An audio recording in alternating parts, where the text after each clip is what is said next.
Well, first and foremost, добрий вечір усім.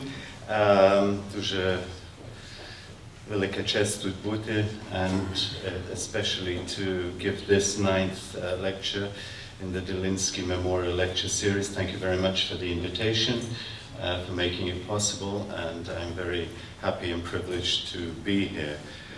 I'm particularly honored and privileged to see many friends here in the audience, many going back many years, and particularly peers and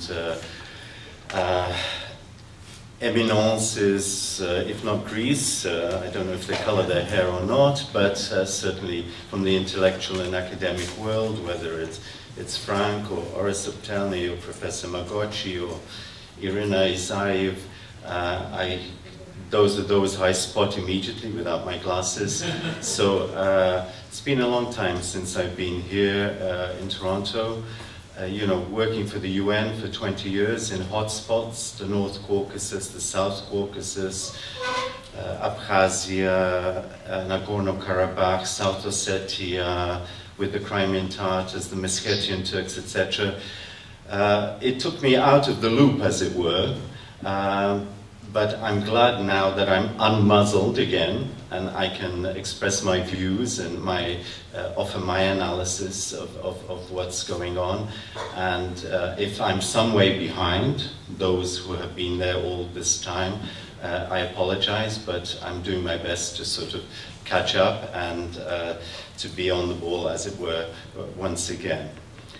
Look, tonight I'm going to treat this more informally because I assume that many in the audience here are very up to speed and very much au courant with what's been going on. I think many of us have been following events in recent months on a daily and nightly basis, hooked to our internet screens. So what I will try and do before I get into the formal part and the introduction is more or less in a telegraphic style, because there's a lot of territory to cover, to try and, shall we say, recall key moments and key events and key issues, provoke, shall we say, reflection, and draw some kind of conclusions which I hope will then lead to a discussion. I don't want to be very formal, but I guess because this is a largely Ukrainian audience, may I just suggest humbly, especially as I'm under very strong impressions, having returned from Kyiv just on Sunday, that we start by honoring the memory of all those who fell in the name of freedom, however interpreted, with a few seconds of silence. May we do that?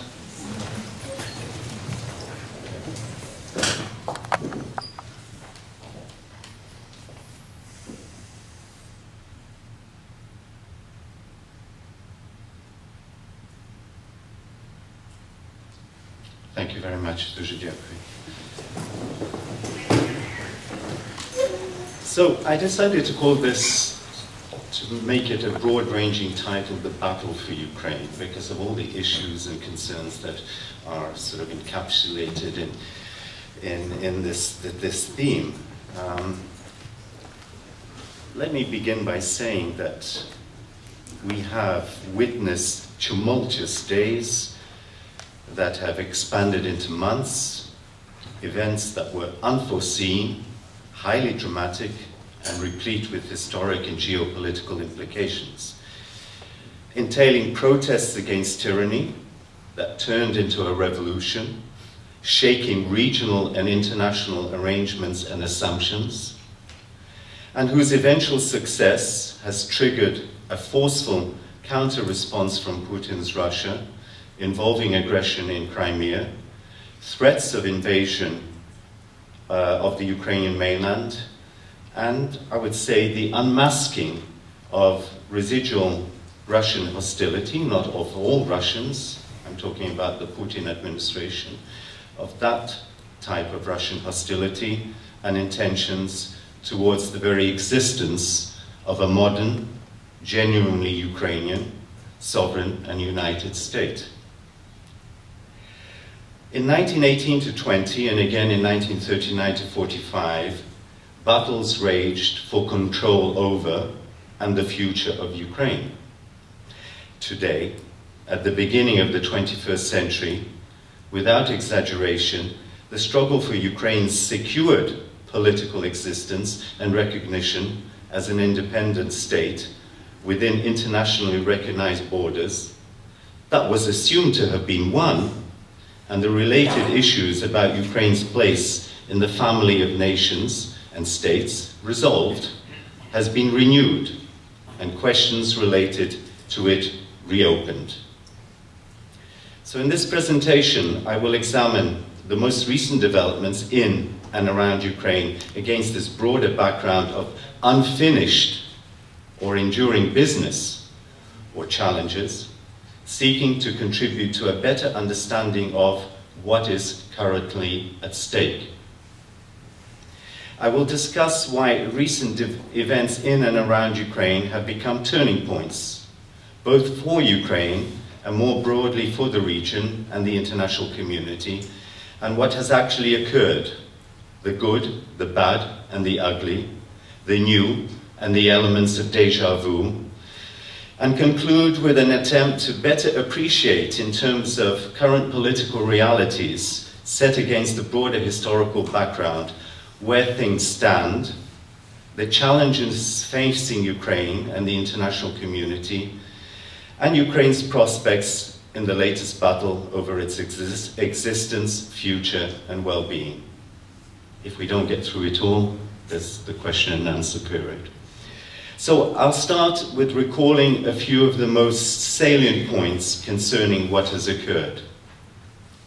Let's recall that it was the abrupt about turn in late November 2013 by the Yanukovych government on the eve of the Vilnius EU summit as regards the signing of a landmark association agreement and free trade deal, against the background of strong and undisguised Russian opposition to such an alignment by Ukraine, which produced a major turning point for Europe and Ukraine. It was the fallout and consequences of this that profoundly affected the EU's strategy, perceptions, and exposed limitations and challenges that were hitherto implicit or concealed rather than explicit. And in Ukraine itself, the debacle triggered protests which developed into broader forms of resistance and defiance. The upsurge of opposition eventually assumed the nature of a popular revolt against the Yanukovych regime and what it represented.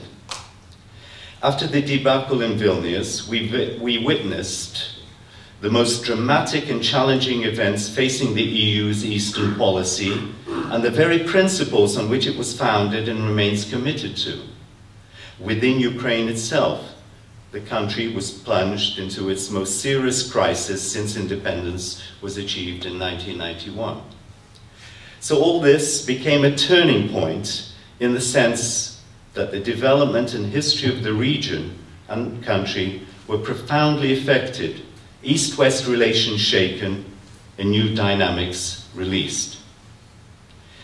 Eventually, after a last-ditch effort by Yanukovych and his regime to suppress the revolution, resulting in the killing of scores of protesters, when it failed and Yanukovych felt forced to flee, the anti-regime forces triumphed and hastily established a new interim and, in effect, revolutionary government.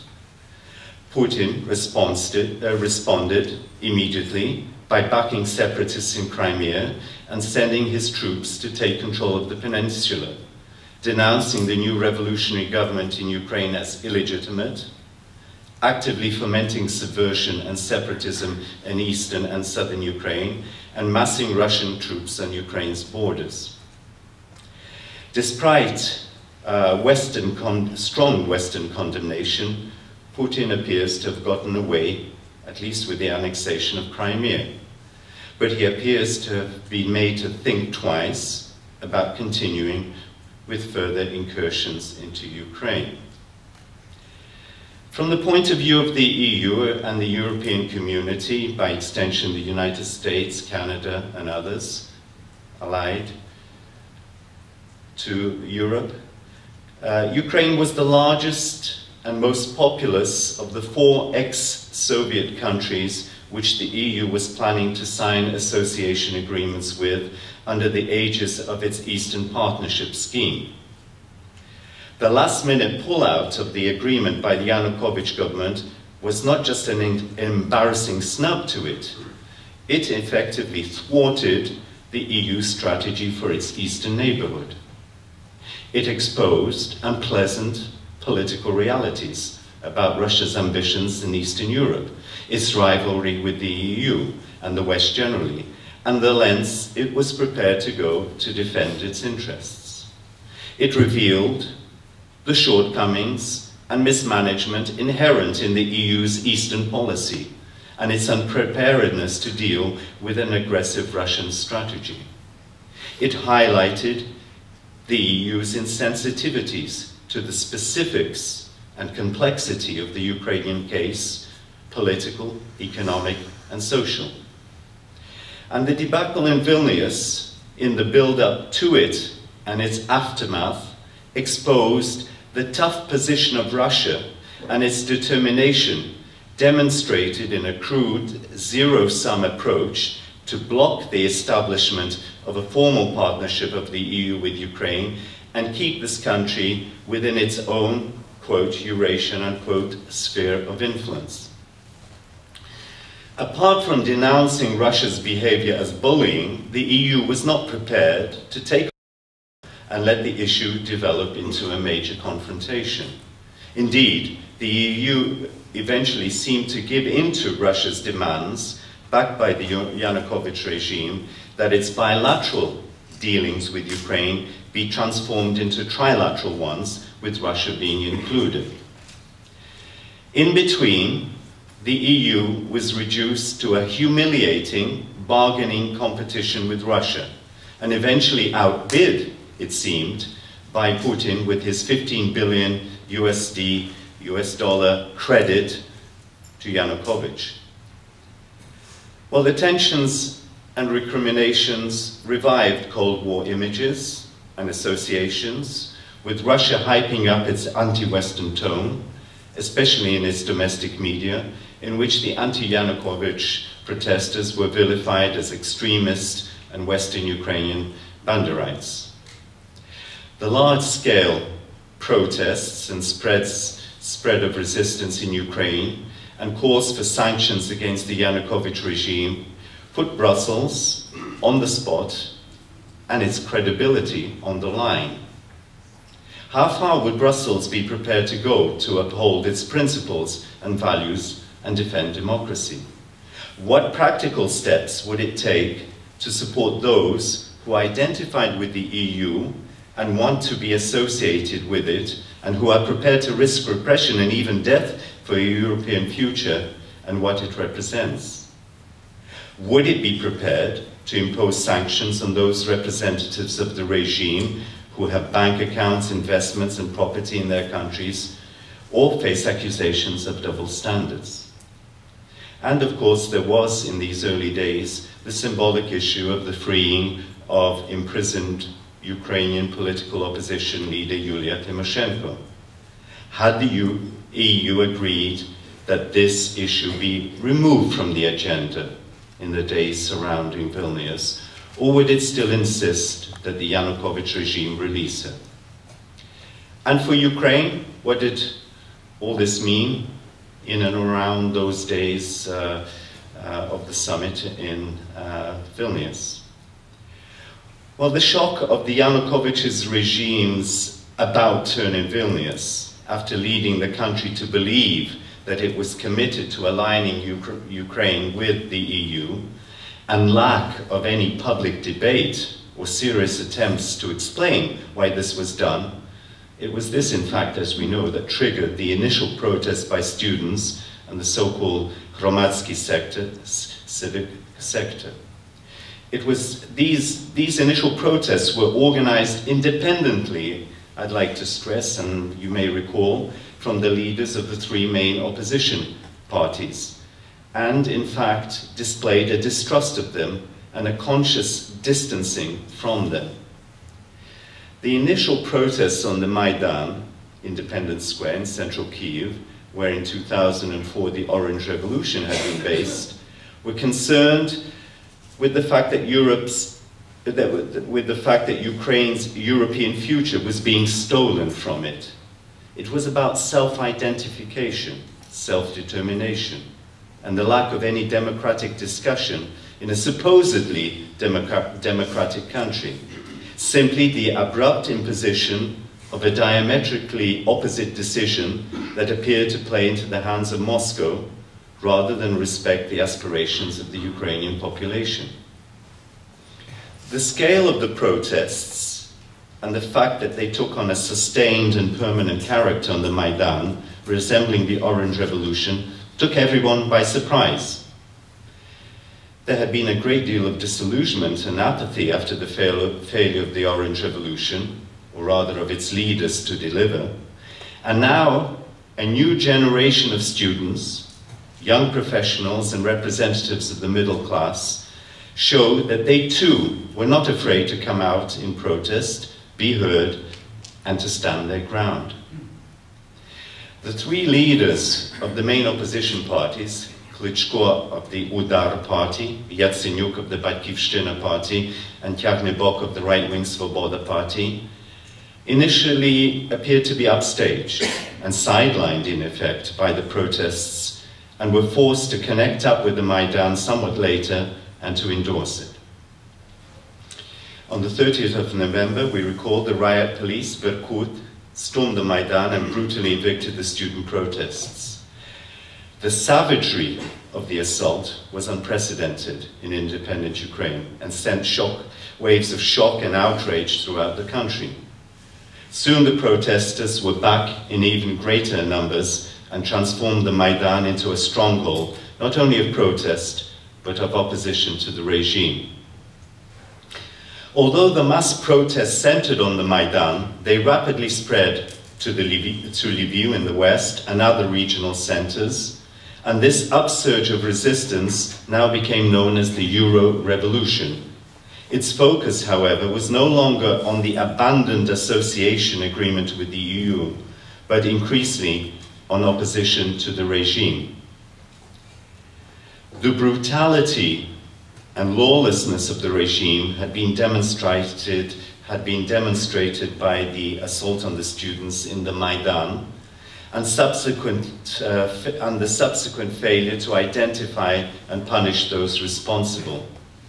This only highlighted the disregard for democratic procedures and manipulation of the judiciary, and the protesters' attention also focused on the concomitant rampant and unbridled level of corruption and plundering of the country's wealth by the Yanukovych clan, oligarchs and representatives of the Regents Party, and their posturing before Putin and Russia.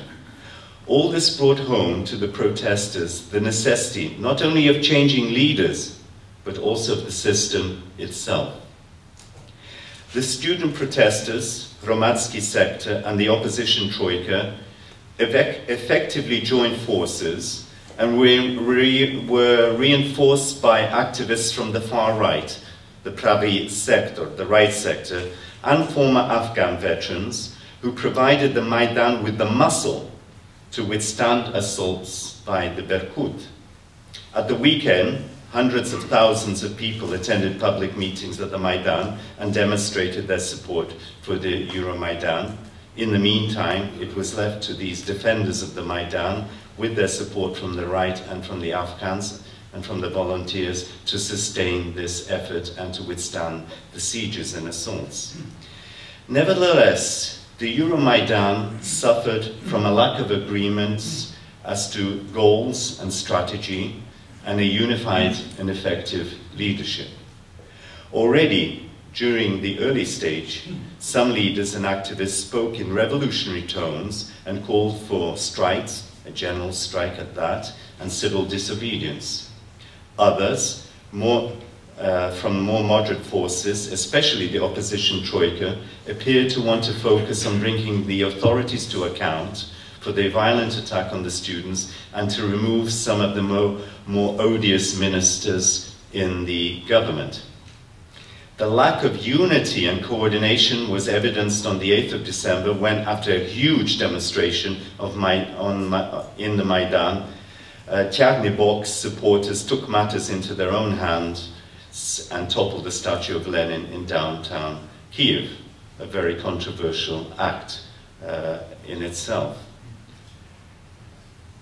3 days later, the Berkut attempted to storm the Maidan, but its defenders heroically repulsed them.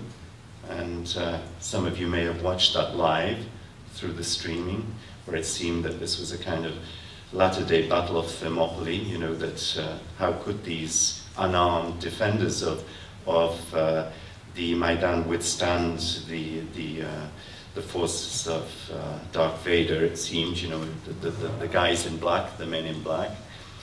And it demonstrated both the enduring resilience of the Maidan, but also its potential vulnerability to an all-out assault by numerous well-equipped security forces. Before the Maidan's leaders could develop an agreed-on strategy, on the 17th of December, Yanukovych met with Putin and accepted a $15 billion credit bailout from Russia. This appeared to rule out the possibility of any compromise with his regime and to slam the door shut to the EU. After this, the situation deteriorated further as the Yanukovych regime dug its heels in and resorted to extremely brutal measures against the protesters and attempts to increase its repressive powers, radicalizing the protesters further and eventually forcing them to resort to more militant forms of resistance. It should be noted that the opposition troika seemed at best to be reluctant revolutionaries and were a restraining factor as far as the Euro revolution was concerned.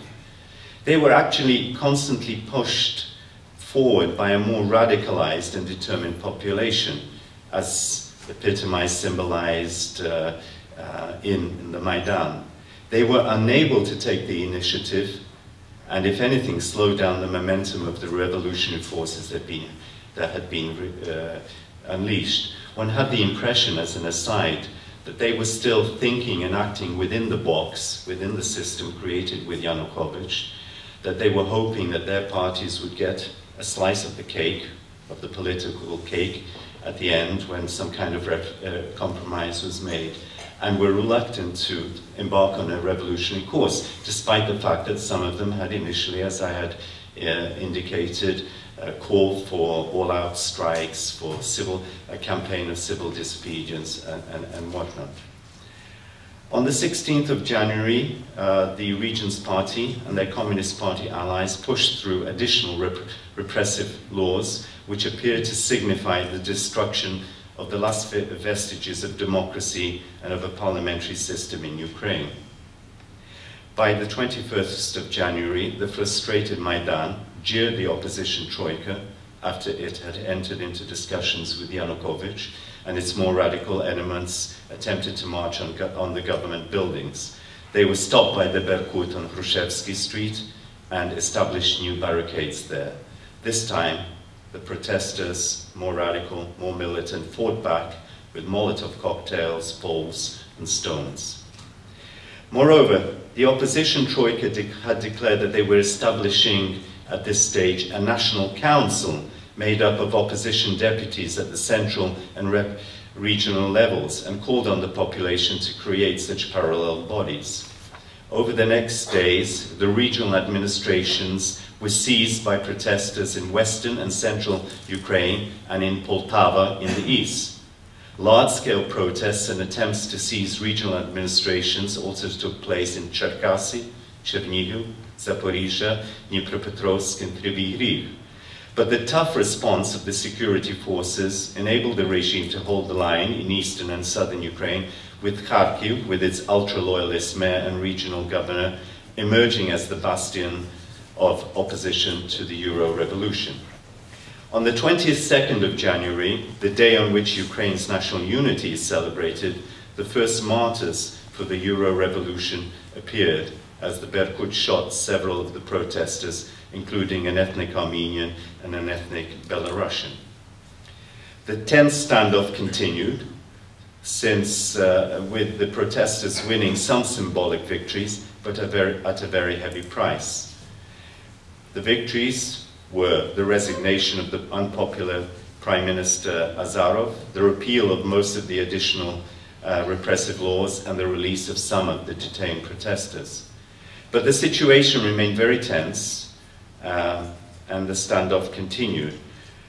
There were signs that the regime was showing cracks within its ranks, but also that due to inept leadership and the lack of a clear strategy rather than of popular support, the Maidan, or revolution, was also beginning to run out of steam.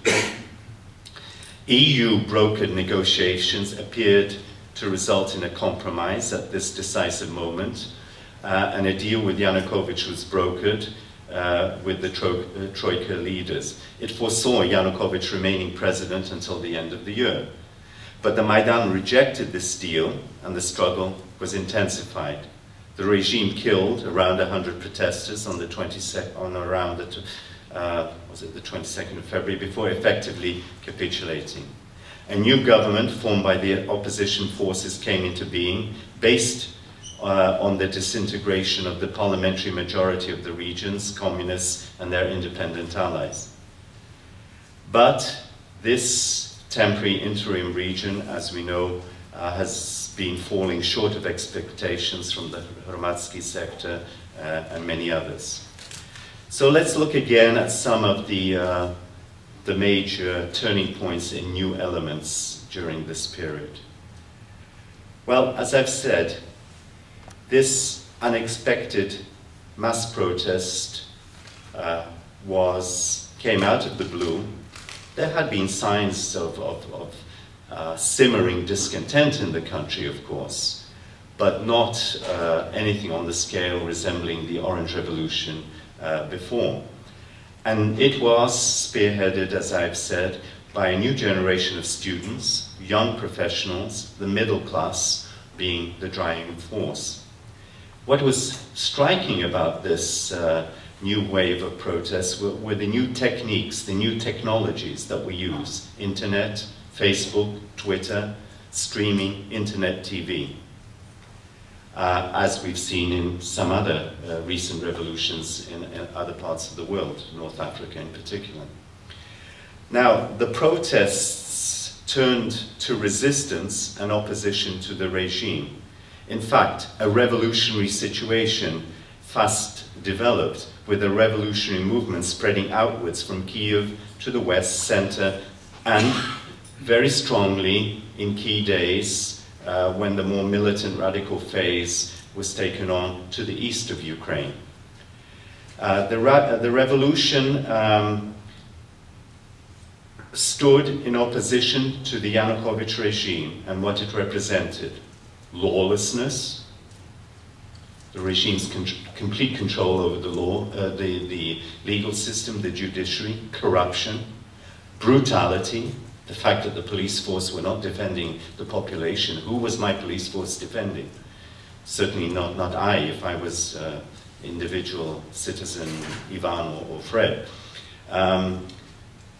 Cynicism, disdain for European values and Ukrainian aspirations. And thus, increasingly, in a very short space of time, this protest against the failure to sign the agreement in Vilnius and align Ukraine with the EU turned into a rejection of the system as such. Not just the leaders, but of the regime and what it represented. And the question is why?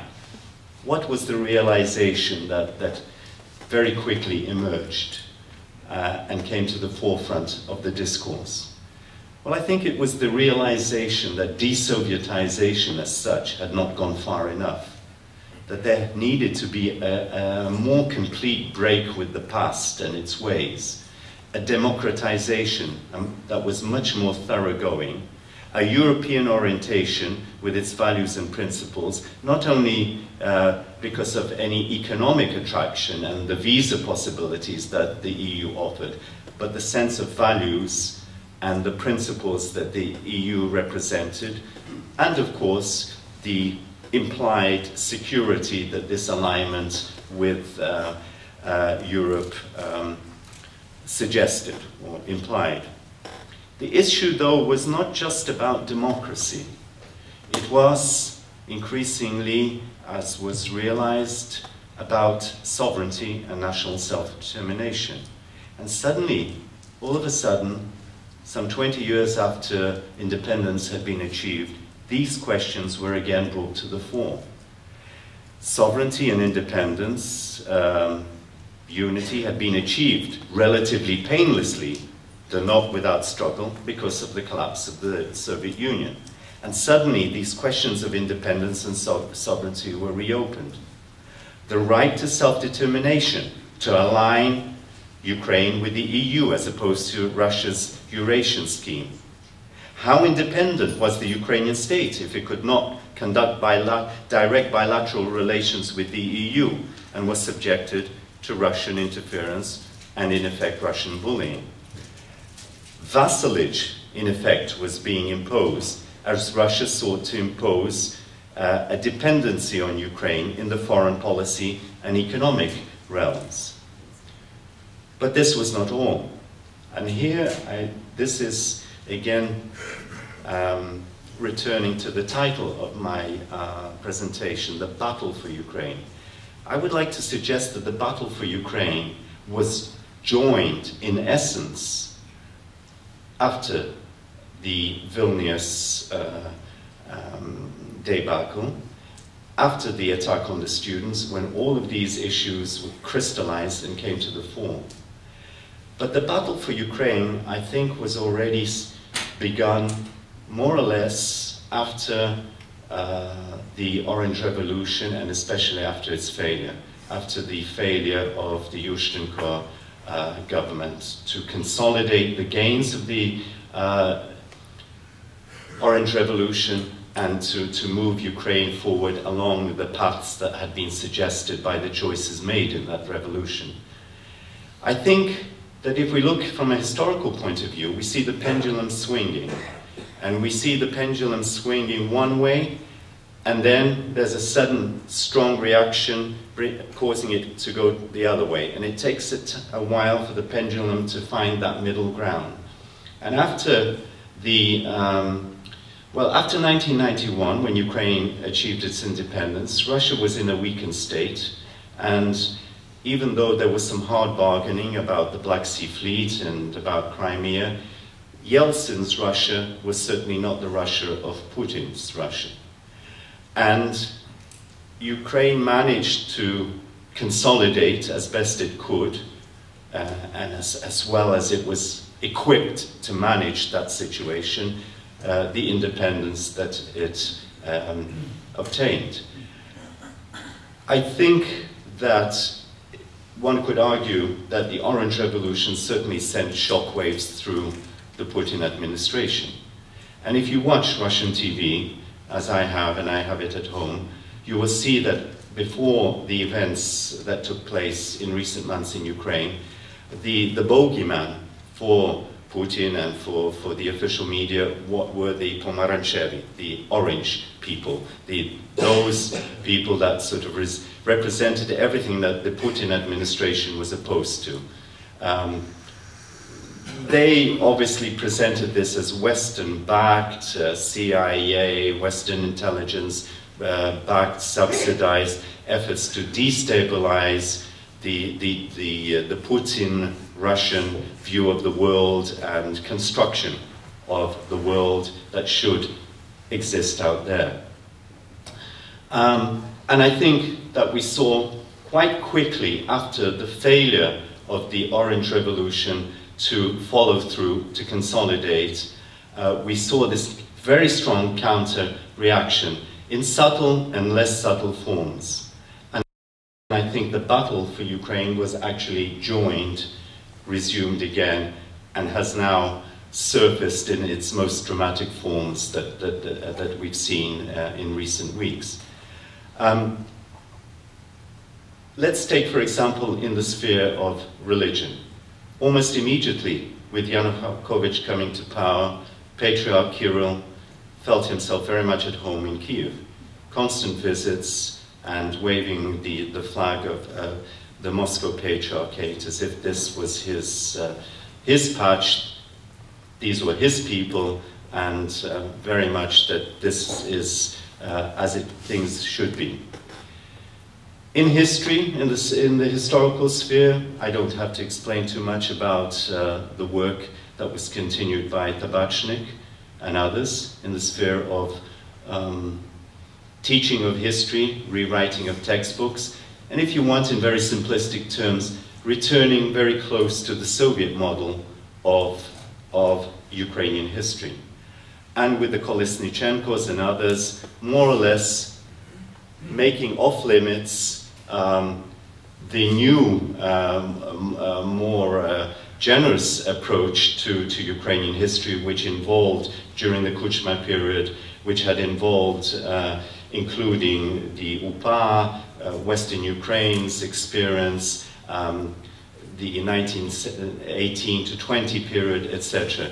Here you had increasingly this emphasis that all those that had fought against the Soviets were fascists and that they were enemies of the type of world, the type of unity that was being projected and being prescribed by Moscow and its allies in Ukraine.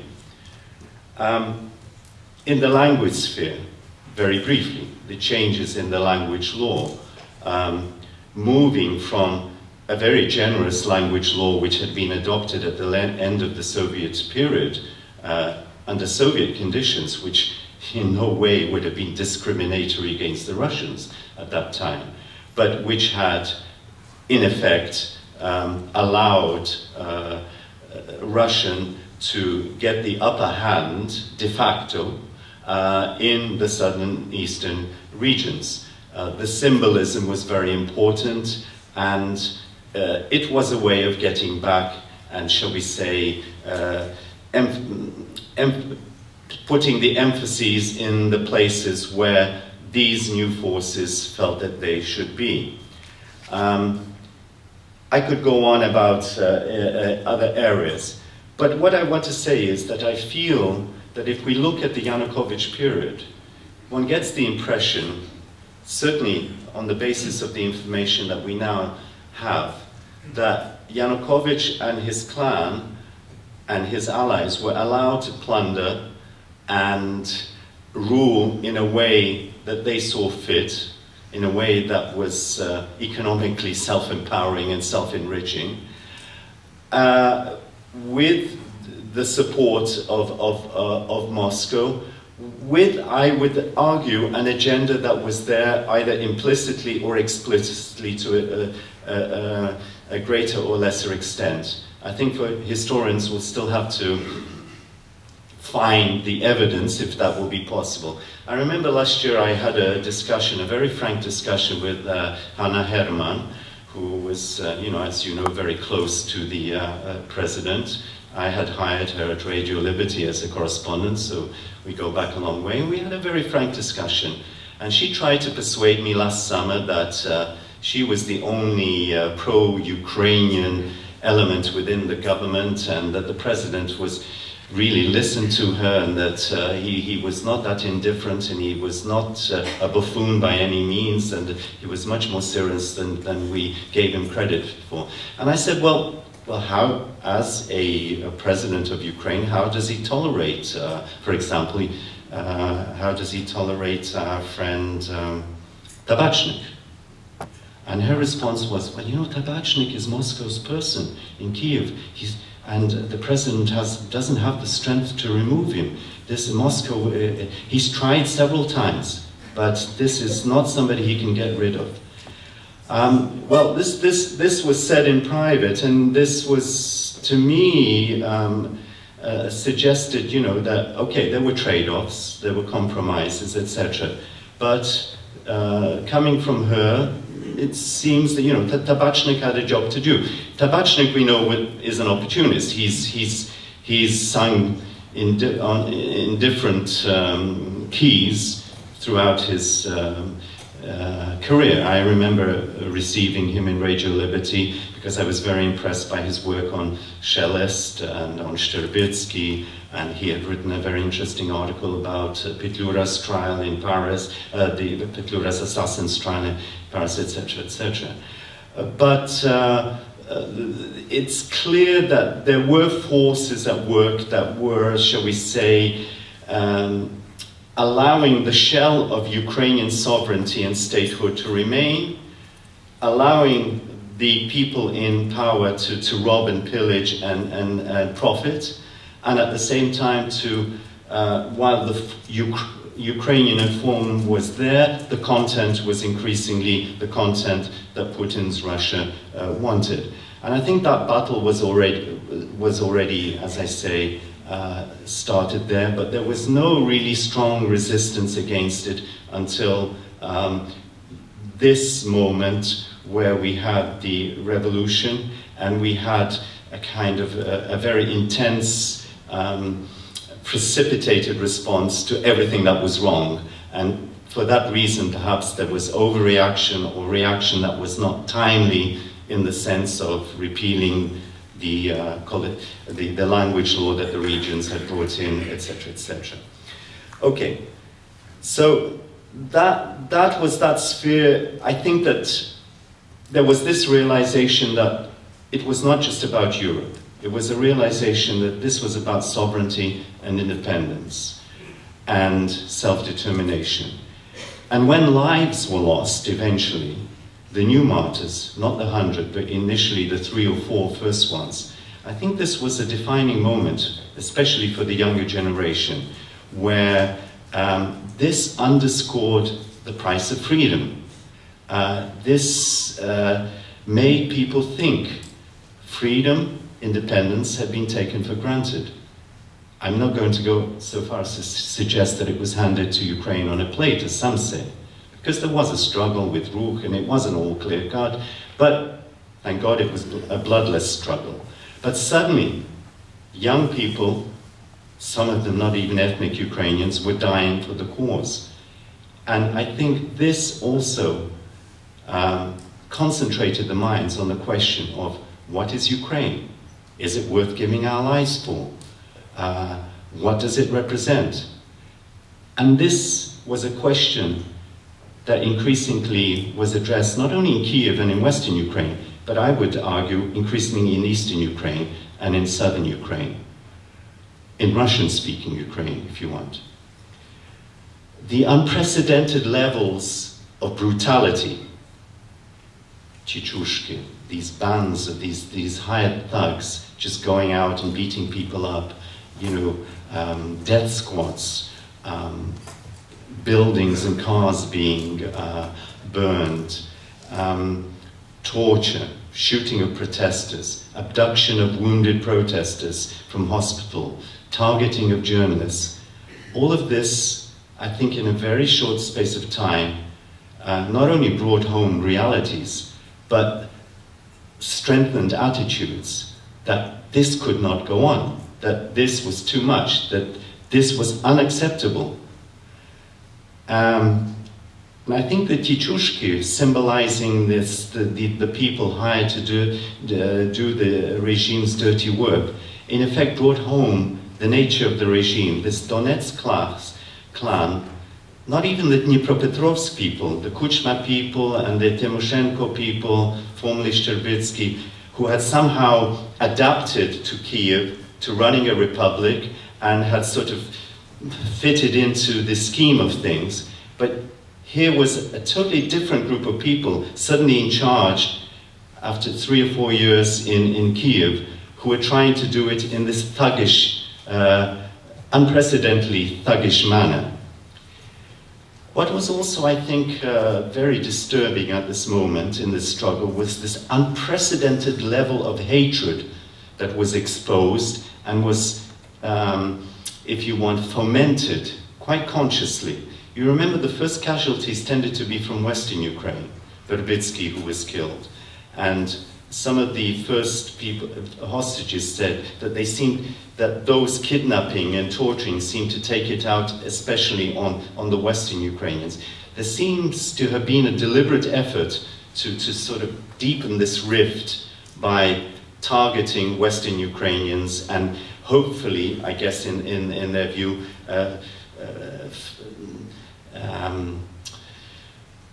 deepening the hatreds that may or may not have existed, certainly the chasms or divisions that were expected to emerge.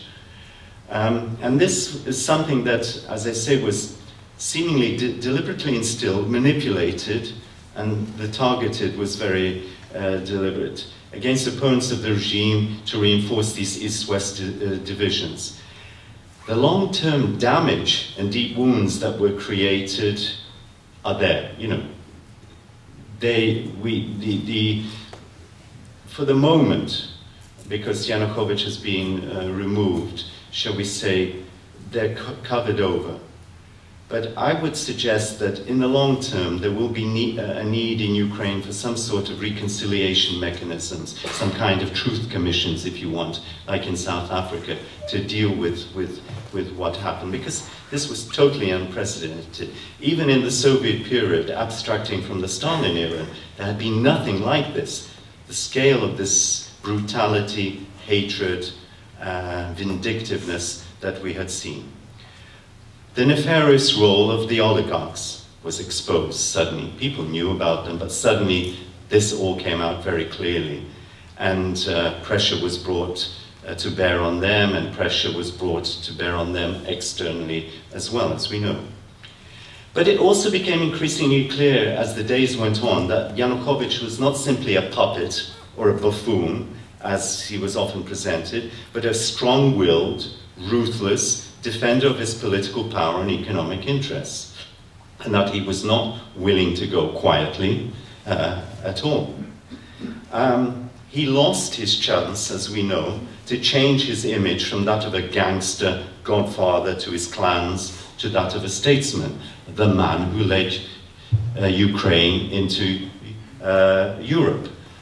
One can imagine that perhaps he would have been forgiven the corruption and the egocentrism and megalomania and kleptocracy that surrounded him had he achieved that. And it was clear that he was running out of options as he became a liability for some of his own people within the Regent's Party and the oligarchs, and even to Putin. How reliable was he? If he was seen to be vacillating, even if not caving in, at least to be vacillating and not taking the toughest stance possible. What was also interesting at this time was the appearance of new actors on the scene, all of whom were being exposed to the learning curve. So I've mentioned the students, the new generation, the Hromadski sector, middle-class professionals, the new techniques that they were using, particularly via the social media. And we saw this new generation of courageous, principled, and very resourceful journalists. Very committed people in their 20s and 30s, prepared to go out there where the bullets were flying, where the buttons were beating, and to film and to bring those reports from the battle lines. They not only circumvented censorship in the country, but they replaced the CNNs and Al Jazeeras of the world. They were there. They were providing that coverage to the population in Ukraine and to the outside world. And also, they were doing their own hard talk interviews with the participants, which was also very refreshing. It was not just the standard type of interview or thing. They would grill some of the participants and activists, so much so that some of the Troika people didn't even want to appear on Hromadske TV or some of the other channels. Well, the right sector also emerged. I think it should be noted here that one thing that we saw that was unexpected was that the Svoboda people in Tyagnybok seems to have been caught up in this setup with the triumvirate each one of them clutching to one another's coattails so as not to allow anyone to go further, raise their heads more than the other. And as a result, lost out. Yes, he addressed the audience with Slava Ukraini, you know, at the beginning, but the content was not there. After the demolition of the Lenin statue, really, Svoboda was not really a key actor anymore. And if you want, it was mainstreamed somehow into the respectable body politic and was outflanked by the appearance of this conglomerate of groups called the right sector. Now, the right sector also were on a learning curve.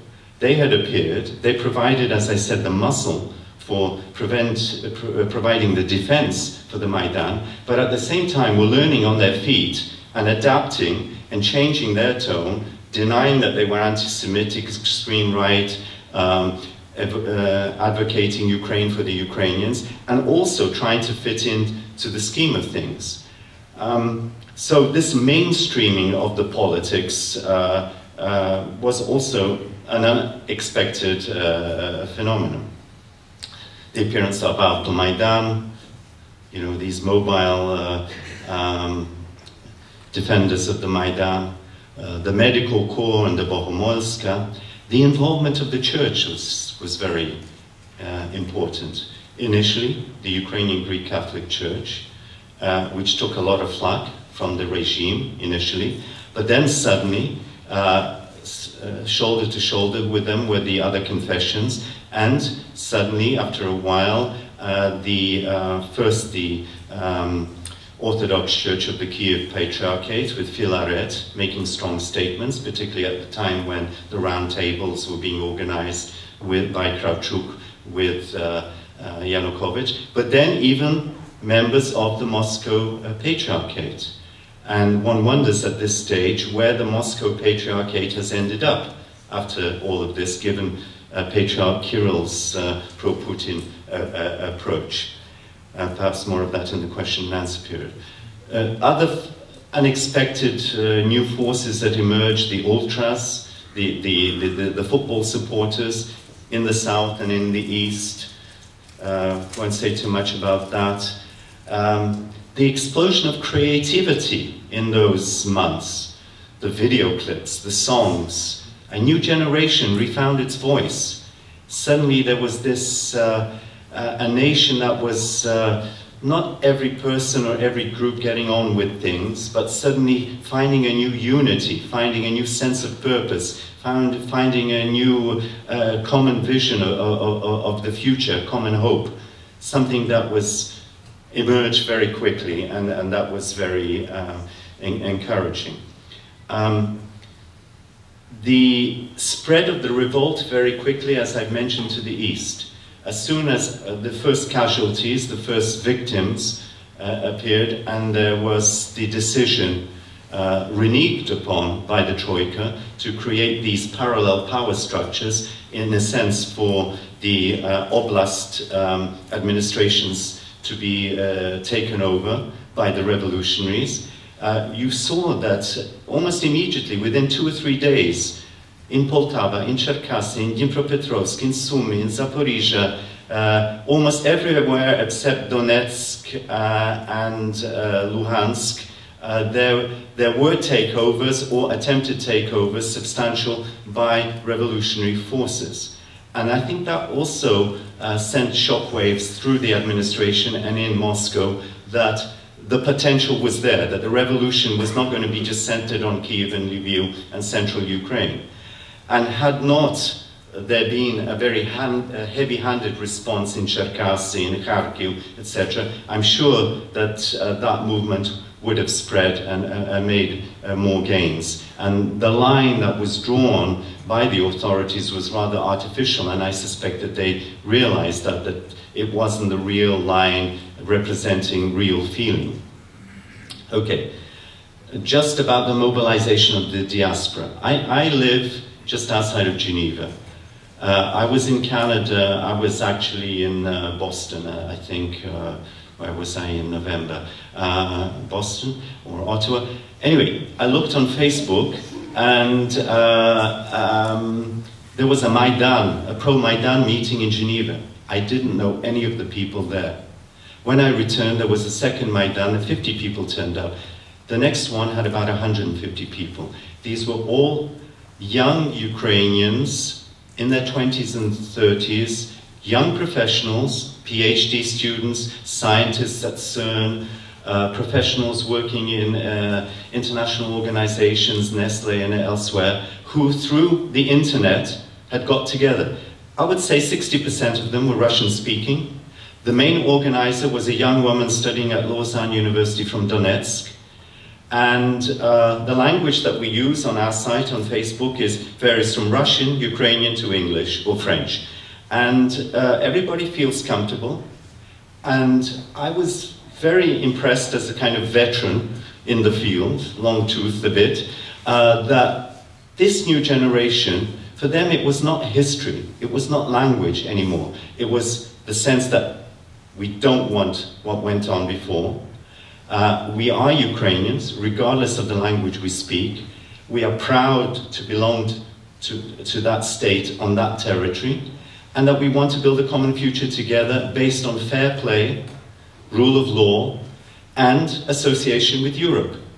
And it has been, shall we say, for me personally, apart from watching what's been going in Ukraine, the realization that there is this new generation, and I'm sure that what I have seen in Geneva has been replicated throughout the world and in Ukraine itself, which gives hope that despite the immense problems that Ukraine faces, that there is a new generation willing to build a better future. And it's interesting, when you talk to them, they are not of the type of Ukrainians of 10 years ago that all wanted to settle in the West. How can I stay here? Can you help me get papers? Can you get me a job?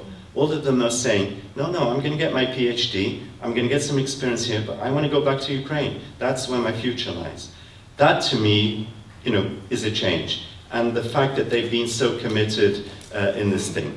All right, so moving on quickly, I know time is going. Some of the consequences of all this. Well, victory in the sense that the Yanukovych regime was toppled, but at a huge cost, the Nebesna Sotnya, and all that implies, the injured, the wounded, the trauma, the dislocation. A new government was formed, a new interim was created, very ad hoc. Was it the best that was possible? I suspect not, but I think we have to be generous in our understanding that these were revolutionary times, and perhaps there wasn't the time really to sit down and think, and as Ukrainians do почухатися and see what would emerge. Elections have been set for the 25th of May. Good aspects, bad aspects about that. There is a definite date. Unfortunately, no new faces have appeared. The Hromadski sector, the promising new people, are not there, and it seems to now boil down to a fight between Yulia Tymoshenko and Petro Poroshenko. More of that in a second. But the regions and the communists have been in disarray, on the defensive, and appear to be breaking up even more as we meet, with threats that Tihivko will now be thrown out of the party, etc. But on the other side, it was clear immediately that Putin's Russia would not accept the Ukrainian victory. There was almost immediately vilification, non-acceptance of the results of this revolution, complete with a propaganda offensive, plus, very quickly afterwards, the intervention in Crimea and more covert interference in eastern and southern Ukraine. Ukraine itself, as we've seen, is in disarray. There's been an implosion, a power implosion. It was very difficult, I suspect, for the new authorities, the temporary authorities, to take a firm grip on the country, given that the power structures, and especially the security power structures, had been very much prepared in the way that the Yanukovych regime had wanted them to be, and therefore could not be relied upon. And given that the need to remove regional administrators, the gubernatori, etc., this has not made it very easy to simply move from revolutionary to administering after a revolution mode. The weakness is inherent in the economy, in the financial sector, as we know, are catastrophic. I won't go into that because I think there's enough details have emerged, given the mismanagement and the looting. The armed forces, again, under-financed in a catastrophic state of affairs. I think that for all Ukrainians, and for many non-Ukrainians watching, asking the question, well, why didn't you resist Crimea, and there's all this happening, why hasn't the army been more forceful? Well, the answer is that on the one hand, it's a political decision not to sort of provoke war by resisting, not to draw the Russians further in, but I think the realities have also been that the Ukrainian forces needed time to regroup, for volunteers to emerge, for resources to be mobilized, etc., for them to offer some kind of substantial or effective defensive force. That is a reality, and it's part of the issue that we're discussing, the factor about the battle for Ukraine. With what is Ukraine battling? Simply ideas, the victory in Kiev, the hope for a better future. What about actually defending frontiers, territory, etc., and also taking preemptive strikes against the instigators, the separatist instigators in some of the southern eastern regions. This weak central control that I've just mentioned in east and south Ukraine obviously was a key factor in Crimea. Crimea was never really under the close control of Kiev. It was left to sort of fend, if not fester for itself out there. And that had, pluses and minuses for Kiev. Despite all the issues and problems that there were with Crimea in the 90s, it remained as part of in an autonomous arrangement. But I think the real losers have been the Crimean Tatars. I was involved very heavily in the 90s working with the UN, working on the return of the Crimean Tatars to Crimea, trying to persuade the Kiev authorities that these people should be brought back, 250,000 of that time, because not all Ukrainian leaders at that time in the mid-90s wanted to see the Crimean Tatars back, and they bought the Russian line that these were Islamists, that these were potential troublemakers who would demand a separate Crimean or autonomous state in due course and cause Ukraine great problems. And also the issue then of securing an expedited Ukrainian citizenship for them. In fact, Jermilov, the leader of the Crimean Tatars, was awarded UNHCR's main prize, the Nansen Award, the most prestigious award that the UN gives for people working in the areas of displacement, refugees, etc. Why? Because he had encouraged his people, despite the very severe provocations that the Crimean Tatars faced from the Russian-dominated authorities when they tried to resettle, reintegrate, when they had to squat on what available land there was, and were not politically or economically enfranchised again, when he more or less managed to persuade his people not to take force, not to take to the knives, as it were.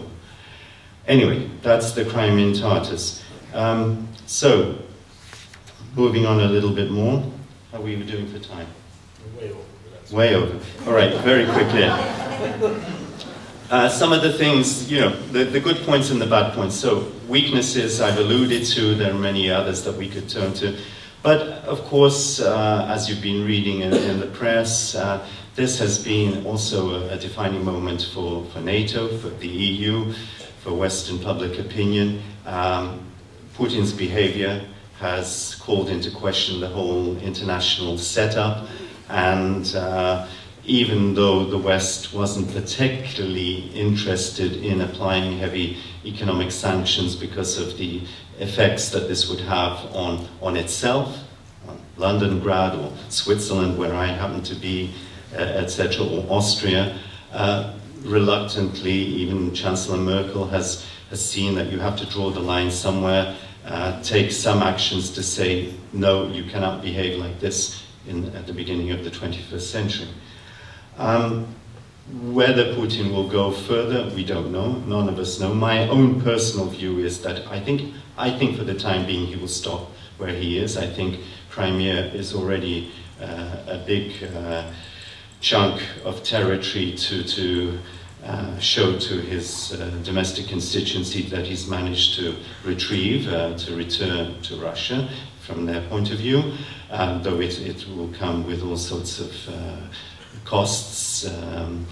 But at the same time, I think that the failure to foment a greater degree of pro-Russian sentiment, now that, especially that the Ukrainians are controlling the borders in the east and the south, has more or less scuppered those plans to move in quickly and perhaps secure some of the eastern and southern regions.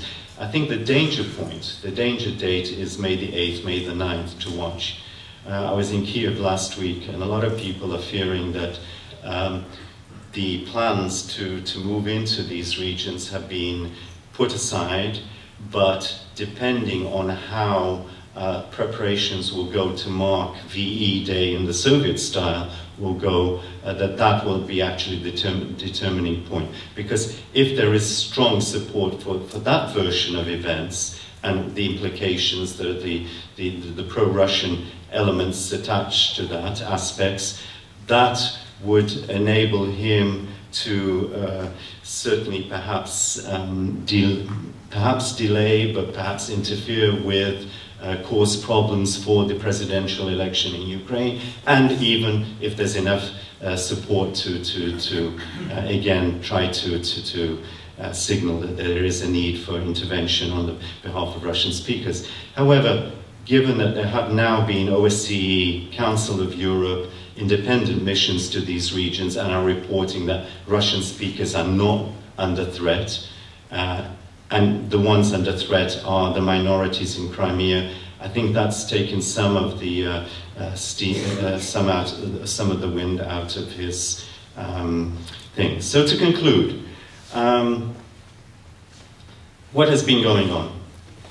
I think again, as I've tried to say, that this is not just been a revolution, not just a movement to change leaders. I think it's a resumption, it's a return to unfinished business. It again is about the struggle for freedom, about Ukraine's right to be itself vis-a-vis a neighbor that doesn't want it to be, that doesn't recognize it being the type of Ukraine that it wants to be. If you recall, some of you, the historians here, the Pereyaslav Agreement centenary in 1954, when Crimea was, shall we say, as part of the deal handed to Ukraine, supposedly as a present with all the economic and financial aspects and logistical aspects that went with it. But it's interesting that the Central Party thesis at that time, in effect, provided a prescription of how Soviet Ukrainian patriotism should be treated. It boiled down to what then became the canon for the next decades. To be a Soviet Ukrainian patriot, you know, you had to think of Ukrainian history in terms of the age-old longing for reunion with Russia, the older brother syndrome, etc., etc. But if you thought in terms of a modern political national consciousness, you were a nationalist, your place was in the Gulag somewhere, and certainly you had no place in the Soviet scheme of things. And ironically, now, in 2014, Putin's approach seems to echo that view of Ukraine, of what a docile Ukrainian, or if you want, Malorus, should be. We know that he likes reading Denikin, that he's rediscovered the whites since he's, in the last 10 or 15 years, etc. But he is emphasizing that view that we've seen in the Emsky Ukaz, in the White Army, in the Tercentenary of Pereyaslav, that Ukrainians are okay if they're loyal to Moscow, if they cause no problem, if they're a kind of Finlandized entity. If you want a regional extension with some quaint dialect and folk customs, but not a politically separate entity that has its own sense of history and certainly a sense of future. That is the worrying aspect, that after all this time, when we thought that these issues had been resolved, and they seem to have been resolved with the Poles, for instance, that we're back almost to square one with dealing with these issues, with at least the Russia that Putin represents. And I don't want to say all of Russia, because we've seen there have been, not the majority, but a significant number of intellectuals, artists, who have been appalled by the position that Putin has taken and have tried to express their disagreement both on the streets but also in their writings and in their public statements. Summarizing again, so this struggle for freedom, this unfinished business, the bottom line is that Ukraine and that region will never be the same again. Something has happened, and we cannot even ascertain the degree to which it has changed consciousness, both within Ukraine and perhaps also in Russia, but also in Poland, the Baltic states, even in Germany, within NATO, whatever. Differing degrees, you know, differentiated in differentiated ways. But this has been a kind of a turning point. I used to argue when I joined the UN and they wanted to know how to understand the end of the Soviet Union, because, you know, the former Soviet Union was tabula rasa, etc., and who were the Chechens, who were the Abkhaz, who were the Ukrainians, etc. And I used to say, you know, the end of the Soviet Union was a gigantic political earthquake. And what you see now, in the 90s, is not necessarily where the fault lines are going to end up. The tremors and the movements are going to go on for decades. And I feel that what we are seeing now is this continuation of these tremors and earth lines. This is the unfinished business that I was talking about. And this is also related to this continuing battle, resumed battle for Ukraine. Thank you. I'm sorry I went on for so long. Lots to go.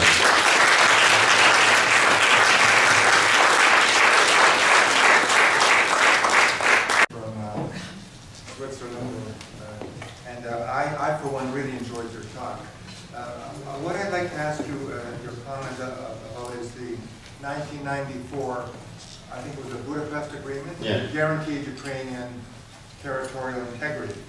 Now, you refer to this man, I'm not going to call him a gentleman, as Putin. I call him Rasputin. And I think we should all kind of ridicule him, because you see, in the 21st century, I think even Angela Merkel said in one of her interviews that he's not, you know, he's not touching reality or something to that effect. The question that I have is this, though. To what extent has that Budapest Agreement been torn up by Rasputin?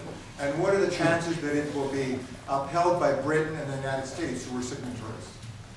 Okay, thank you. Good question. Well, the reality is that nobody at this stage is prepared to go to war over Ukraine. I mean, the harsh realities are such that with nuclear weapons and the world as it is, there are limits to these sanctions and to the opprobrium that can be expressed, which I think is reasonable enough. You know, we're all human beings at the end of the day. We may be Ukrainian patriots, but humanity has to survive. And I think that Ban Ki-moon said it quite clearly about 3 weeks ago when he was in Kiev. He said, you know, there has been a major undermining of this international instrument. Russia has certainly violated it. I think the UK and the US have rather bravely sought to do their best and are continuing to do their best to hold Russia accountable to that. I don't think that they've had an easy way. I think Britain has its own problems because of the possible damage to the city and to the economy, given the extent that Russian billionaires hold their money in London. And I think, the US has also, Ukraine is not the only issue on the agenda. Plus, it has a Europe that is also divided between certain countries that want to help Ukraine more forcefully, the more immediate neighbors that would prefer to see Ukraine perhaps as a bulwark against Russia, and those for whom taking on Russia is very damaging economically and politically, perhaps is not really very attractive at this stage. However, I think Russia's actions, Putin's actions, have, ignoring the extent of condemnation in the General Council, in the Security Council, in the OSCE, and moving on as if it's business as usual, though as redefined by him in his revisionist views of history. I think that has woken up people to the need that you have to be firm with this guy. I would also caution against, taking a, and I know in what way you're doing this, so this is not a criticism, a light-hearted view of Putin. I think he's a very serious menace. You remember Hitler, how he was treated initially. In Germany, he was taken very seriously, and by those who felt his rule. Outside, he was treated as this sort of short, odd character. You remember the Charlie Chaplin image of him, the great dictator or whatever. Putin is somewhere out there. He started on that path. He's gotten away, though he's having his his knuckles wrapped, he's gotten away with a certain amount. He's got Crimea back. He's more or less reimposed another type of agenda or thinking and has made at least some significant elements think about the fact, well, he's talking about Russian majorities, Russian-speaking majorities, perhaps, maybe he has a point. There's a lot of people, if you read the press, at least a third to a half that buy into that. And the question now is, will he stop there, or will he feel that he can nibble away at a bit more? I don't suspect, personally, I think it would be very foolish of him and politically suicidal in the long term to go for Latvia or Estonia. But, there are easier options. What do you do with Transnistria, for example? Do you formalize that relationship with Russia in terms of a formal incorporation of Transnistria, which would cause Ukraine and Moldova no end of additional problems, etc. I mean, he has other ways of dealing with this. And I suspect that he will simply maintain this mantle of the defender of Russian speakers throughout, but particularly in eastern and southern Ukraine. And this is a factor that the new Ukraine will have to live with for the foreseeable future, whatever that is. Mr. Dylynsky. Bogdan, and my question will deal with Yanukovych's sudden departure from Ukraine in late February, and whether it was a knee-jerk reaction reflecting the paranoia for his own personal safety, or whether it was perhaps part of a bigger strategic plan in which Putin was really moving all the pieces. Supporting the notion of knee-jerk reaction, perhaps, are the events that occurred at Donetsk airport, where there was a search for a plane, and the travels through Crimea search for a boat.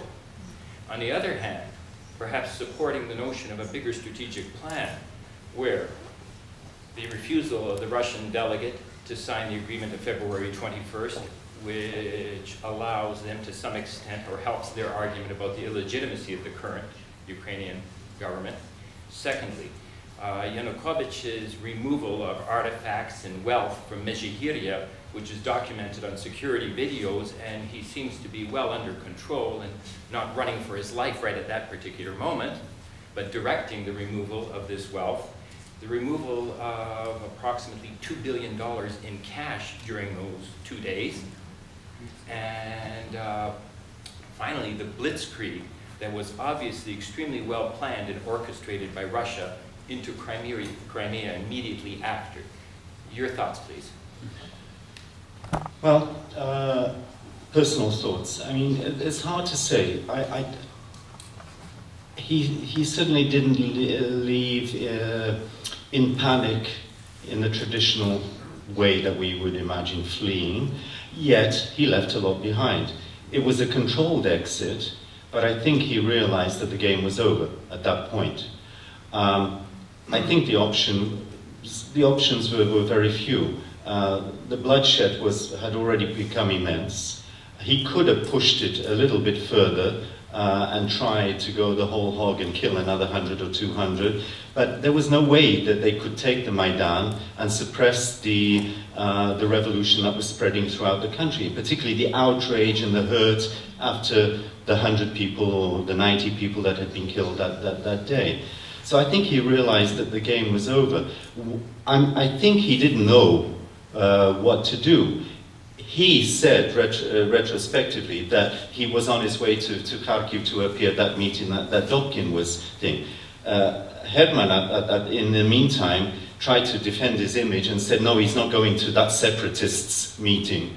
He's not going there, he's just going privately, you know, etc. Clearly, also, we know that Yanukovych was never Putin's favorite man. Putin doesn't seem to have ever liked him. He's treated him as sort of, well, I have to live with this guy, he's the best that we have there, but, you know, he's even the body language when they've been together, he has distanced himself from him.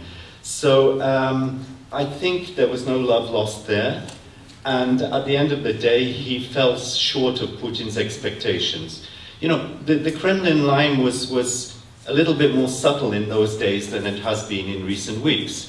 On the one hand, they were trying to project the image that they are looking for a compromise and they would be willing to deal through Yulia Tymoshenko if she was out because she had done the deal in Moscow and she was someone that Putin could talk to.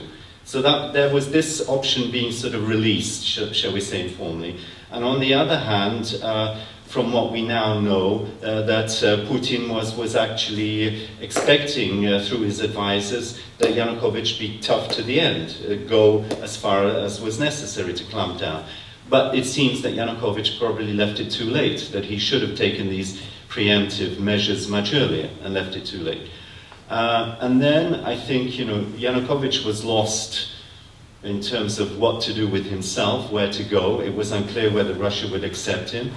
But I think, you know, the Russians realized that though he was in many ways a liability, there was still this additional asset that he was for them in suggesting a linkage to legitimacy, that he was the president, and that if they could persuade enough people that those in power in Ukraine had seized power legitimately, that he, you know, he could condone, he could legitimize their actions, as indeed, you know, at the Security Council, they waived the letter from Yanukovych. Ultimately, they needed something to justify, not that it convinced anybody. So I think that there's no clear answer to that. I think it was improvisation. It was a controlled exit with elements of panic, and I'm sure that Putin didn't really have a scenario lined up for him. Okay, well, if you withdraw, you come here, we'll look after you, we do this. I think, you know, it was ad hoc, depending on how things would go. And I don't think that Yanukovych was involved in the initial Russian occupation and seizure of Crimea. He was used to justify it, as in his press conference later, but that was something that seems to have been thought up independently of him. What kind of precedent are we setting for these treaties going into the future? Perhaps just a level of speculation. Well, that's a difficult question to answer, you know, in 1 minute or less. I would say, you know, there's plenty to think about there, and states behave differently depending on their national needs and depending on the correlation of forces that exist, whether within the UN or NATO at any given moment, as we saw in former Yugoslavia or Syria or Iraq, etc. But I think here, you know, the key issue has been that you don't invade another country, that the whole UN setup is based on respect for territorial integrity. Russia has thrown back the issue of Kosovo, but I think, you know, it's clear that the issue of Kosovo was very different. What happened to the population of Kosovo at the hands of the Serbians before there was intervention, an intervention agreed upon. I think it's not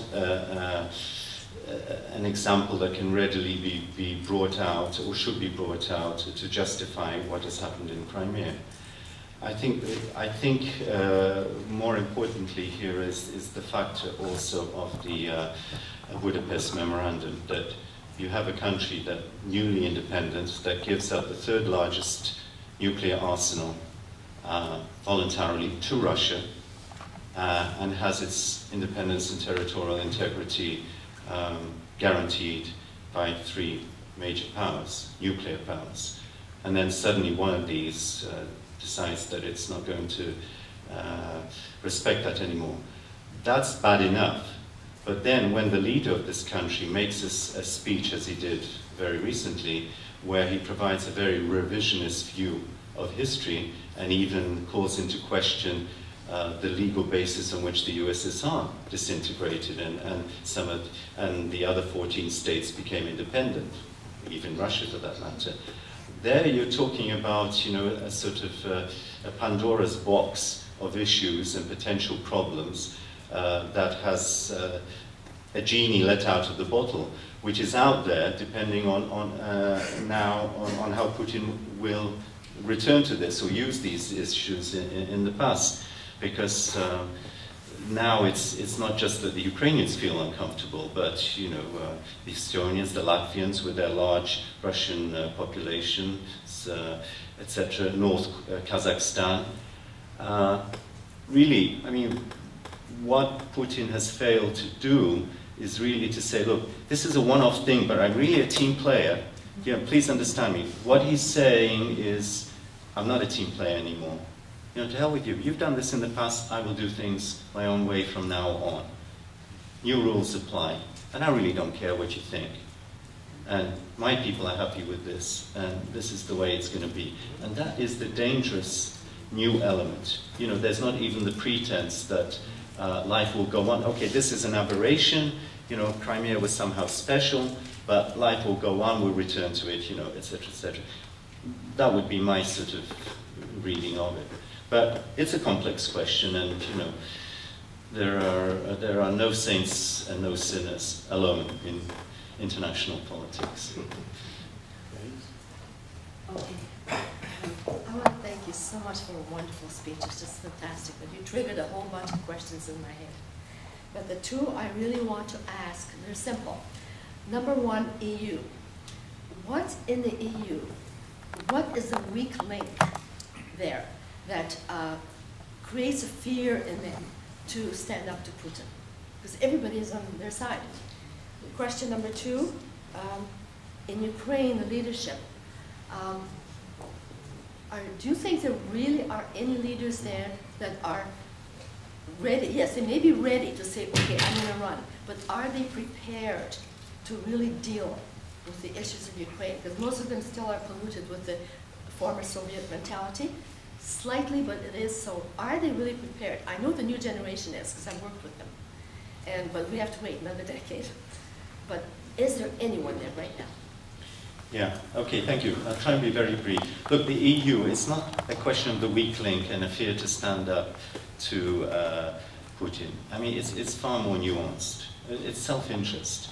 Every European country has its own priorities, its own agenda. You know, why is Portugal or Ireland going to be upset about this? Okay, yes, on the surface, solidarity and all that, but given economic priorities, you know, given economic difficulties, etc., that's not a key issue for them, or for Greece, or for Italy for that matter. You know, if you're closer to the border with Russia or Ukraine, if you're Poland or you're the Baltic countries or the Czech Republic or Slovakia or Romania, obviously you feel it. It's there, it's on your border. And that's why they've invoked some of these countries, the fourth article of the NATO agreement. But you remember even in those days when Poland was joining and the others, the Eastern Europeans, Ireland and Portugal, who had got a lot out of the EU, suddenly weren't interested. You know, they got what they wanted. They were on a boom. And now, you know, why spread the goodies out and bring others? And that's the issue. And also Ukraine, let's remember that, unfortunately, we live in an age where perhaps the most European values, where people are still prepared to die, happens to be at this moment in Kiev or in Ukraine. And those values perhaps are not so strong anymore in London or in Paris or in even the Netherlands. I don't know. You know, yes, we pay lip service to it and we're all Europeans and we're all for human rights. But to actually give your life for that, I don't know. I recall those days in Kristina Isajiw will remember when she was involved in the Helsinki Final Act negotiations and agreements. I mean, in the sort of post-Yalta Europe, there was a lot of sympathy for dissidents in Prague or in Warsaw Solidarity. But it was a convenient, shall we say, sympathy. It was there out there, yes, we will support them, we will mention them, and etc. But it doesn't mean we're going to do much more about that. And I think this whole issue with Ukraine has forced people to ask the question, but how far are we prepared to go? In a broader sense, it's asked, I think, it's raised the issue of what is Europe? What is Europe today? Is Europe just an economic community? Or is Europe really still this repository of values, something that other countries should look forward to, identify, aspire to be with? Or is it simply an ad hoc, pragmatic arrangement, you know, for controlling borders and dealing with the flow of populations, etc.? So I would say it's not a fear of Putin. It's self-interest and a reluctance to really do things that aren't so close to home, ultimately. Secondly, leadership. I mean, you know, I can't say very much because we don't have those leaders in the groupings that have emerged. I mean, we have Poroshenko, who on the surface would seem very reasonable, former foreign minister, very reasonable, and certainly played a good role, a centrist role during the Maidan, etc., etc. But when you look at his background and where he emerged, Medvedchuk camp, and then with the regions, and then with Yushchenko, and then going to the regions, and now back here, you know, you wonder, is he better than Yulia's track record? Yulia has been in prison, but at least she has been principled and has been the only voice when the other Troika people were still trying to find a way of working within the system and getting the system to work for them and their parties. She was saying, no, we really have to dismantle the system, etc., etc. What I think her failing has been is that because she's been isolated for so long, she hasn't reached out to the new players, particularly the Hromadski sector, to the younger people. She hasn't said to them, look, I've come out, I want to learn, help me, be part of my team. I think if she did that, she could still win back a lot of support, because the choice is not a great one anymore, particularly after the meeting of Klitschko with Firtash, and you know, a few days ago, which sends new questions, raises new questions. Well, why are they meeting with this oligarch that's in trouble with, etc., etc., etc. So, you know, one wants to be optimistic, but it's a question of fasten your safety belts and prepare for the worst. Madam, yes, you're next. There are 2,000 Tatar refugees in Lviv. Sorry? There are 2,000 Tatar refugees in Lviv. How do the Tatars feel about being in Western Ukraine, and how do sorry, I can't hear. How do the Tatars feel about being in Western Ukraine, and how do the Iryna feel about having the Tatars in Lviv? Well, briefly, my Crimean Tatars, I mean, they've changed a lot since the 90s. I think they've integrated very well, and through their, I would say, wise leadership, which has encouraged them, Dzhemilov, Chubarov, and others, to integrate more and to identify with Ukraine. I don't think they will have problems in reintegrating in Ukraine, in mainland Ukraine, say. I think if they stay, they are going to face very serious problems under Russian control. They will be given the symbolic concessions. You know, the language will, has been promised. Crimean Tatar will be one of the state languages in Crimea, etc. But will they be given the land that they didn't properly get under the Ukrainians? Will they get the recognition of their autonomous status, not necessarily territorial, but cultural status as an indigenous population? Ukraine never gave it to them, unfortunately, though it should have done. Ukraine's attitude, unfortunately, was one of, we see the Crimean Tatars when we need to see them, when politically we need them, but otherwise we sort of, we ignore them, we pretend that they're not really there. Again, I'm somebody that worked very closely with them and wrote the first minority rights group report about the Crimean Tatars way back in the 70s.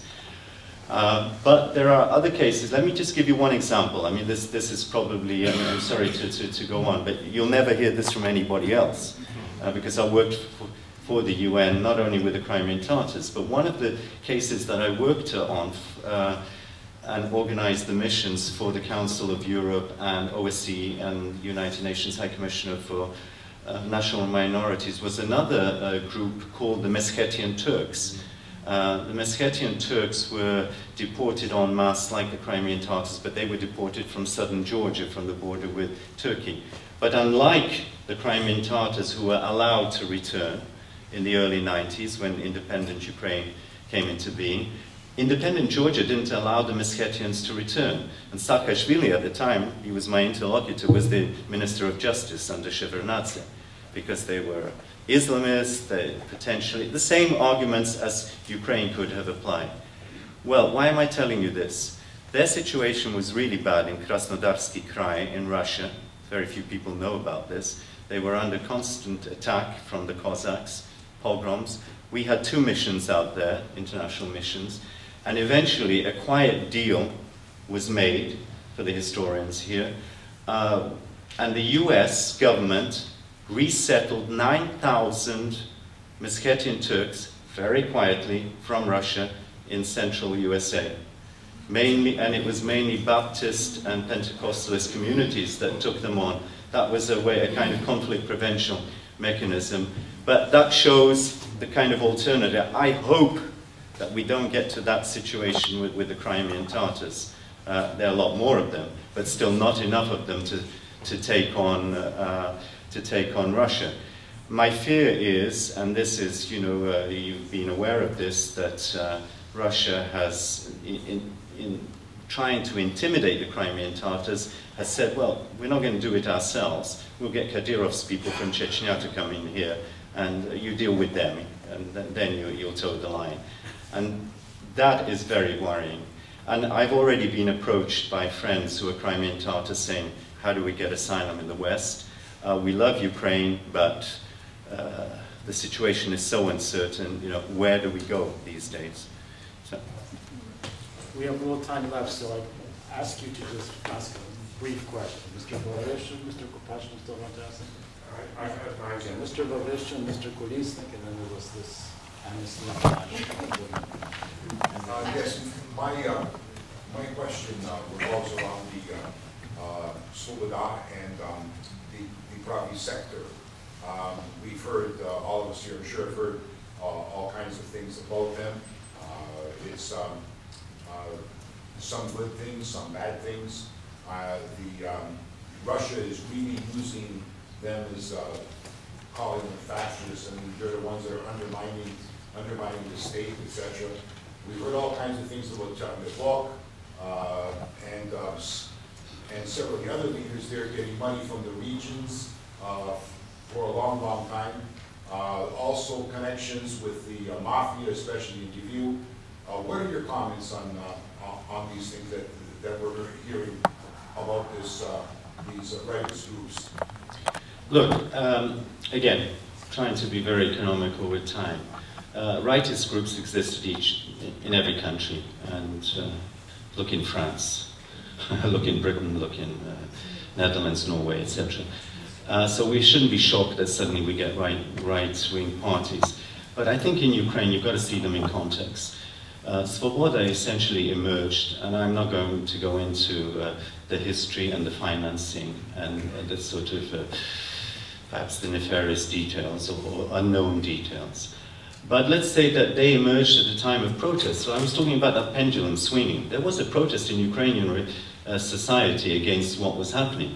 First of all, the failure of Yushchenko to deliver, the kind of washiness in the center, and then the Yanukovych people coming in. And of course, that was a time when in Western Ukraine, you had a protest vote, which channeled itself into the right wing, into old traditional nationalist forms.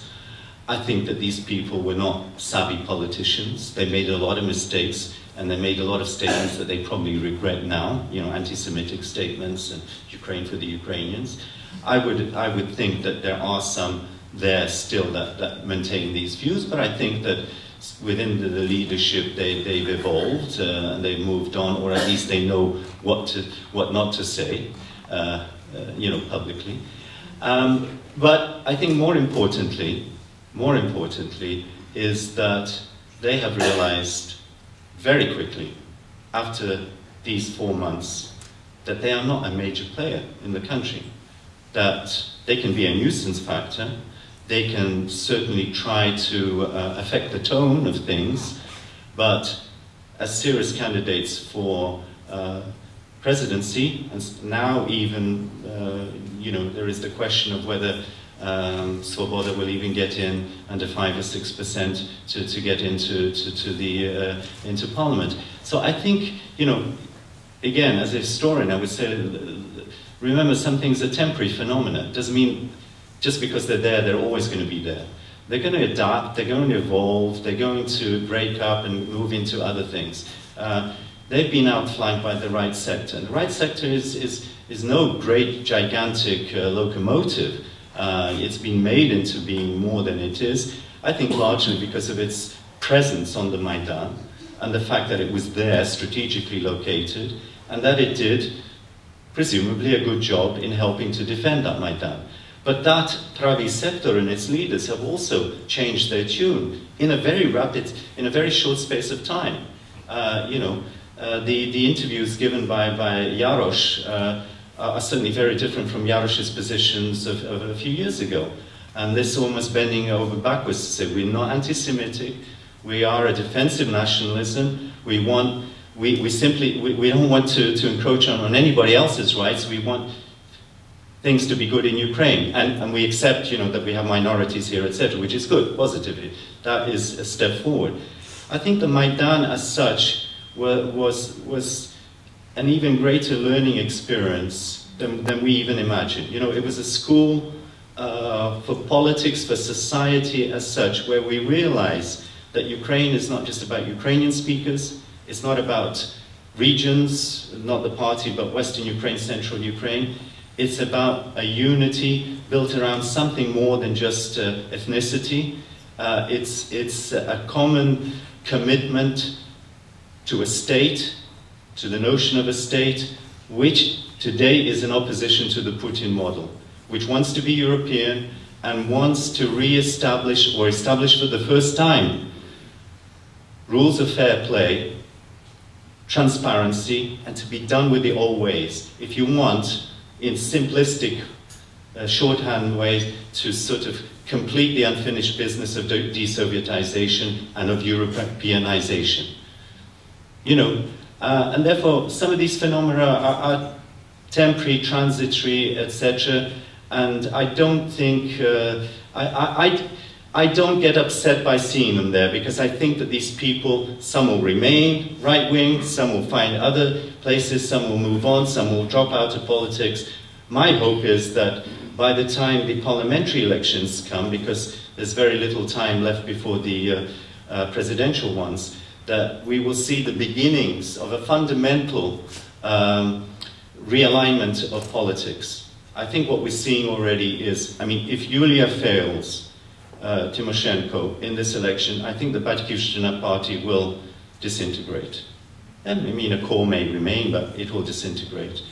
Klitschko's political future, you know, okay, he may get the throne of Kiev, but what does that mean for an all-national party? Does it have a future when the leader wants to be mayor of Kiev?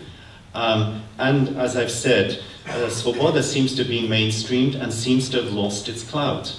When you saw Tyahnybok those months on the rostrum, apart from shouting Slava Ukraini, he was by no means a radical.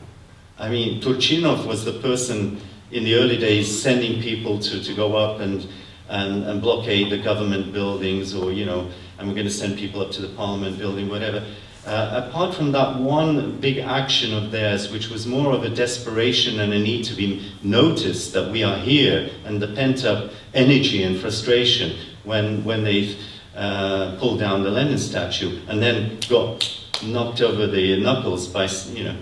And then some of the right-wingers, the extreme right, they took over buildings, they had to leave them. They learned that if you are working within a newly evolving system where consensus is important and mutual respect, you just don't do things arbitrarily and offhand. So I'm optimistic in the sense that I hope people are learning and have been learning, and that we will emerge from it more enlightened. But unfortunately, the younger people who may not have the experience yet, who may have the ideas, they are in the wings, so perhaps next time round, if we get that chance. We'll make the last two questions. Mr. Kolesnik and then... You mentioned about the Jews. The Jews? Active lately. What's your opinion? About? Jews. The Jews? In Ukraine now? Yeah, now. Well, from which side do you want me to approach? I would say that in terms of what's happened in the last 4 months, again, this has been a turning point, because you know, Ukrainian Jewish relations have never been an easy, comfortable, and you know, all credit to the scholars in this room who have tried to establish dialogues and to find that understanding and et cetera, but in practical terms, it's never been very easy.